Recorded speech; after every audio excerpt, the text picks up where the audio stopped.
एक बार भगवान विष्णु गरुड़ जी पर सवार होकर कैलाश पर्वत पर जा रहे थे। रास्ते में गरुड़ जी ने देखा कि एक ही दरवाजे पर दो बारातें ठहरी थीं।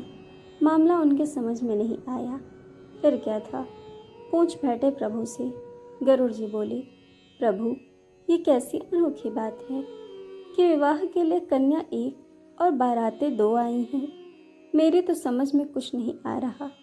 प्रभु बोले, हाँ, एक ही कन्या से विवाह के लिए दो अलग अलग जगह से बारातें आई हैं। एक बारात पिता द्वारा पसंद किए गए लड़के की है और दूसरी माता द्वारा पसंद किए गए लड़के की है। यह सुनकर गरुड़ जी बोले, आखिर विवाह होगा किसके साथ? प्रभु बोले, जिसे माता ने पसंद किया और बुलाया है उसी के साथ कन्या का विवाह होगा। भगवान की बातें सुनकर गरुड़ जी चुप हो गए और भगवान को कैलाश पर पहुंचाकर कौतूहलवश पुनः उसी जगह पर आ गए जहां दोनों बारातें ठहरी हुई थीं। गरुड़ जी ने मन में विचार किया कि यदि मैं माता के द्वारा बुलाए गए वर को यहाँ से हटा दूं तो कैसे विवाह संभव होगा। फिर क्या था, उन्होंने भगवत विधान को देखने की जिज्ञासा के लिए तुरंत ही उस वर को उठाया और ले जाकर समुद्र के एक टापू पर धर दिया।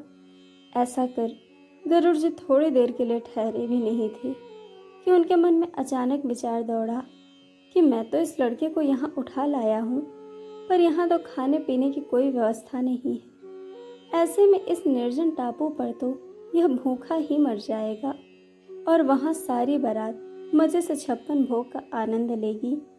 यह कतई उचित नहीं है। इसका पाप अवश्य ही मुझे लगेगा। मुझे इसके लिए भी खाने का कुछ इंतजाम तो करना ही चाहिए। यदि विधि का विधान देखना है तो थोड़ा परिश्रम तो मुझे भी करना ही पड़ेगा। और ऐसा विचार कर वे वापस उसी स्थान पर फिर आ गए। उधर कन्या के घर पर स्थिति यह थी कि वर के लापता हो जाने से कन्या की माता को बड़ी निराशा हो रही थी, परंतु अब भी वह अपने हठ पर अडिग थी। अतः कन्या को एक भारी टोकरी में बैठाकर ऊपर से फल फूल, मेवे, मिष्ठान आदि सजा कर रख दिए, जिसमें कि भोजन सामग्री ले जाने के निमित्त वर पक्ष से लोग आए थे। माता द्वारा उसी टोकरी में कन्या को छिपाकर भेजने के पीछे उसकी यह मंशा थी कि वर पक्ष के लोग कन्या को अपने घर ले जाकर वर को खोजकर उन दोनों का ब्याह करा देंगे। माता ने अपना यह भाव किसी तरह से होने वाले समधी को सूचित भी कर दिया। अब संयोग की बात देखिए। आंगन में रखी उस टोकरी को, जिसमें कन्या की माता ने विविध फल, मेवा, मिष्ठान आदि से भरकर कन्या को छिपाया था, गरुड़ जी ने उसे भरा देखकर उठाया और ले उड़े।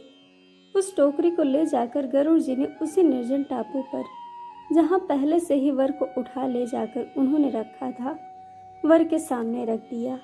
इधर भूख के मारे व्याकुल हो रहे वर ने जो ही अपने सामने भोज सामग्रियों से भरी टोकरी को देखा तो बाज की तरह उस पर झपटा। उसने टोकरी से जैसे ही खाने के लिए फल आदि निकालना शुरू किया तो देखा कि उसमें 16 श्रृंगार किए वह युवती बैठी है जिससे कि उसका विवाह होना था। गरुड़ जी यह सब देखकर दंग रह गए। उन्हें निश्चय हो गया कि हर इच्छा बलवान। फिर तो शुभ मुहूर्त विचार कर स्वयं गरुड़ जी ने ही पुरोहिताई का कर्तव्य निभाया।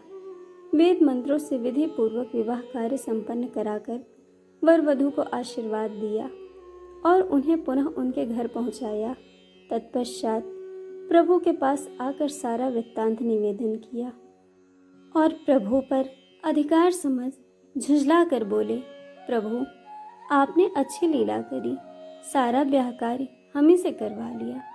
भगवान गरुड़ जी की बातें को सुनकर मंद मंद मुस्कुरा रहे थे।